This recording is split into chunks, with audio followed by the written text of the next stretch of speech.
یہ بات ہے 18 مئی 1954 کی، جب یہ 4 انجنز والا Colombian 2 aircraft American state North Carolina کی طرف رواں دواں تھا۔ اس جہاز میں اس وقت کے یو ایس پریزیڈنٹ ڈوائٹ آئزن ہاور اپنی پوری ٹیم کے ساتھ سوار تھے، یعنی اس جہاز کو فل سیکیورٹی میں نارتھ کیرولینا تک پہنچانا اور خیریت سے لینڈ کروانا یو ایس ایئر فورس کی ٹاپ پریورٹی تھی۔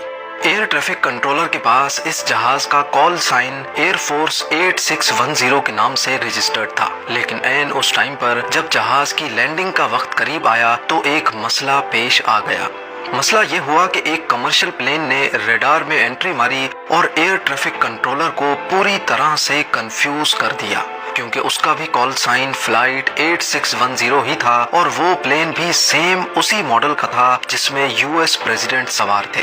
ایئر ٹریفک کنٹرولر کے اسٹاف کے سامنے سیم کال سائن کے 2 جہاز ایک ہی ایئر اسپیس میں موجود تھے، اور اب ان کو یہ معلوم نہیں تھا کہ اصل میں پریزیڈنٹ کس جہاز میں موجود ہیں۔ خیر، تھوڑی کنفیوژن کے بعد پریزیڈنٹ کا جہاز تو باحفاظت لینڈ کر گیا، لیکن اس واقعے نے امریکن ایئر فورس کو تھوڑی دیر تک ہلا کر رکھ دیا تھا، کیونکہ آخرکار یہ پریزیڈنٹ کی سیکیورٹی میں ایک بہت بڑا لوپ ہول تھا۔ بس اسی دن کے بعد سے یو ایس پریزیڈنٹ چاہے جس بھی ایئر کرافٹ میں سفر کرتے ہیں، اس کا کال سائن آٹومیٹیکلی ایئر فورس 1 کر دیا جاتا ہے۔ فی الوقت امریکن پریزیڈنٹ کو ٹرانسپورٹ کرنے کے لیے بوئنگ 747 کا ماڈیفائڈ ورژن استعمال کیا جاتا ہے۔ دیکھنے میں تو یہ جہاز کسی عام کمرشل پلین جیسا ہی دکھتا ہے، لیکن اصل میں یہ دنیا کا سب سے ایڈوانسڈ اور سیکیور ترین بوئنگ 747 ایئر پلین ہے۔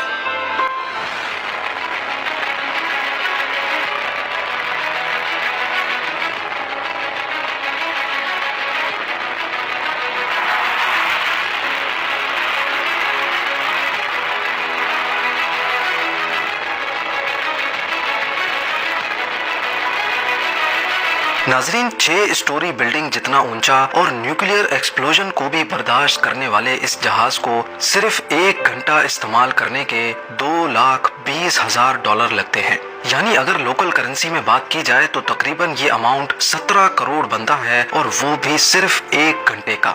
کہنے کو تو یہ پریزیڈنٹ آف یونائٹڈ اسٹیٹس کو ٹرانسپورٹ کرنے کے کام آتا ہے، لیکن اس کی حیثیت واشنگٹن ڈی سی میں واقع وائٹ ہاؤس سے کم ہرگز نہیں ہے، کیونکہ اس میں پریزیڈنٹ کے پورے آفس سے لے کر ان کے پرسنل سویٹ تک وہ تمام فیسلٹیز موجود ہیں جو پریزیڈنٹ وائٹ ہاؤس میں استعمال کرتے ہیں۔ ایئر فورس 1 کے اس جہاز میں اینٹی ہیکنگ سیکیورٹی سسٹم تو لگا ہی ہے، لیکن اس کے ساتھ ساتھ اس میں اینٹی میزائل اور اینٹی نیوکلیئر سسٹم بھی لگایا گیا ہے۔ یو ایس پریزیڈنٹ کے آفیشیل ایئر کرافٹ میں کچھ ایسے سسٹم بھی ہیں جن کو دیکھ کر دماغ دنگ رہ جاتا ہے۔ آئیے جانتے ہیں ایئر فورس 1 کے ان ایکسٹرا آرڈنری فیچرز کے بارے میں۔ نارمل حالات میں تو تمام ایئر لائنز اسموتھلی آپریٹ کر سکتی ہیں، لیکن یہ سارے اسموتھ آپریشنز نیوکلیئر وار کے دوران ڈھیر ہو جاتے ہیں، کیونکہ فلائٹ کے دوران اگر نیوکلیئر بامب ڈیٹونیٹ کیا گیا تو اس کی ریڈیشن ہزاروں فیٹ آسمان میں اڑنے والے ایئر پلین کو بری طرح سے ڈیمیج کر سکتی ہے۔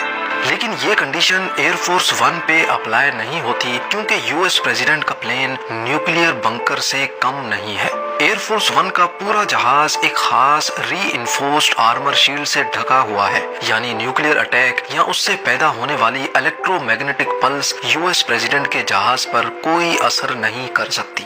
اس کے علاوہ پلین کی تمام ونڈوز بلٹ پروف گلاس سے بنی ہوئی ہیں، جس پر کسی قسم کی بلٹ کا کوئی اثر نہیں ہوتا۔ وار سچویشن میں یو ایس پریزیڈنٹ کا جہاز دشمن کی ٹیریٹری میں آرام سے گھس سکتا ہے، کیونکہ اس میں state of the art jammer system لگا ہے جو زمین پر ہزاروں میل دور دشمن کے ریڈارز کو جیم کرنے کی قابلیت بھی رکھتا ہے۔ جس طرح دنیا کے طاقتور لوگوں کو جان کا خطرہ رہتا ہے، اسی طرح یہ خطرہ یو ایس پریزیڈنٹ کے لیے مزید بڑھ جاتا ہے جب وہ بائی ایئر ٹریول کر رہے ہوں۔ نارملی ایئرپورٹ پر کھڑے جہاز کی مینٹیننس کئی تھرڈ پارٹی کمپنیز کرتی ہیں، جیسا کہ صفائی کا کانٹریکٹ ایک کمپنی کے پاس ہوتا ہے تو لگیج لوڈنگ کا کانٹریکٹ کسی اور کمپنی کے پاس۔ اسی طرح پلین سے اترنے کے لیے اسٹیئر کیس یا ٹنل کا استعمال کیا جاتا ہے، جو کہ کوئی اور تھرڈ پارٹی کمپنی ہی آپریٹ کرتی ہے۔ لیکن ایئر فورس 1 کو ان تھرڈ پارٹی کمپنی سے ہر قیمت پر دور رکھا جاتا ہے۔ لینڈنگ کے بعد اترنے کے لیے اس میں اپنا ہی اسٹیئر کیس لگا ہوتا ہے جو کہ آٹومیٹیکلی کھل جاتا ہے۔ اسی طرح بیگیج لوڈنگ کے لیے ایئر فورس ون میں اپنا خود کا کنویئر بیلٹ لگا ہوتا ہے جو پریزیڈنٹ کے ساتھ ٹریول کرنے والے اسٹاف کے بیگز کو اسکین بھی کرتا ہے اور خود لوڈ بھی کرتا ہے۔ نارمل کمرشل پلینز کی طرح ایئر فورس ون بھی جب استعمال نہیں ہوتا تو اس کو ہینگر میں پارک کر دیا جاتا ہے، لیکن یہ کسی ایئرپورٹ پر نہیں بلکہ اس کو واشنگٹن ڈی سی کے باہر اینڈریوز ایئر فورس بیس پہ سخت سیکیورٹی میں پارک کیا جاتا ہے۔ ایئر فورس کی ہی ایک ٹیم اس کی مینٹیننس کرتی ہے اور جہاز کو شارٹ نوٹس پہ دوبارہ اڑان بھرنے کے لیے ہر وقت ریڈی رکھتی ہے۔ جب پریزیڈنٹ ہوں آن بورڈ تو یو ایس ایئر فورس کو ہر قسم کی سچویشن سے نمٹنے کے لیے تیار رہنا پڑتا ہے اور پریزیڈنٹ کی جان بچانا ان کی ٹاپ پریورٹی ہوتی ہے، پھر چاہے اس میں کسی بھی حد تک کیوں نہ جانا پڑے۔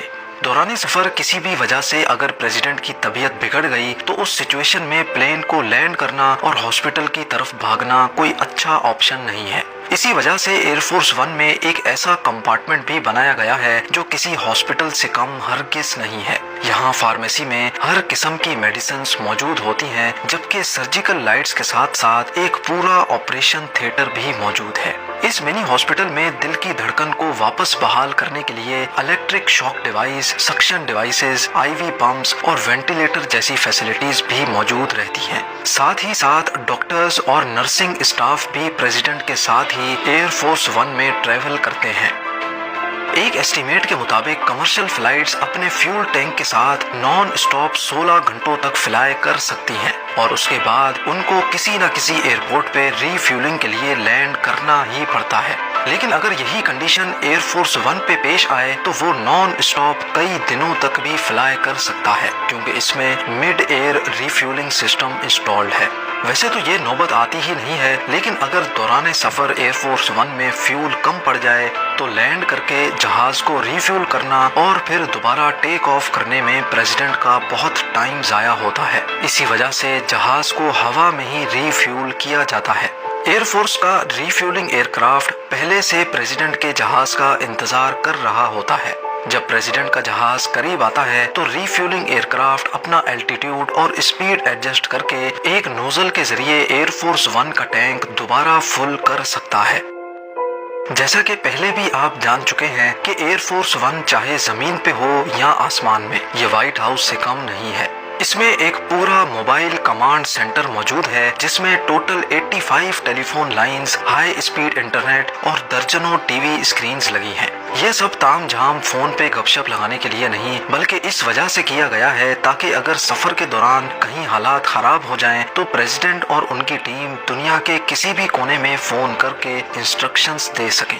ساتھ ہی ساتھ ٹی وی اسکرینز اور انٹرنیٹ ایکسس کے ذریعے پریزیڈنٹ زمین کے کسی بھی حصے میں ہونے والی امپورٹنٹ میٹنگ میں ویڈیو کانفرنسنگ کے تھرو جوائن ہو سکتے ہیں۔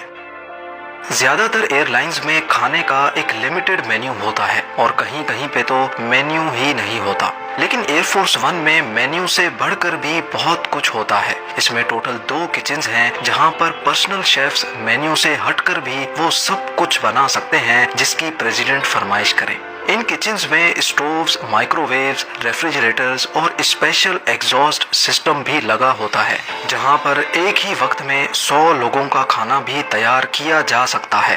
کچھ ڈشز تو آلریڈی مینیو کے حساب سے تیار کی ہوتی ہیں جبکہ فریش گروسری فلائٹ سے پہلے ہی ارینج کر دی جاتی ہے تاکہ لاسٹ مومنٹ پہ اگر پریزیڈنٹ کی طرف سے کوئی فرمائش آئے تو اس کو پورا کیا جا سکے۔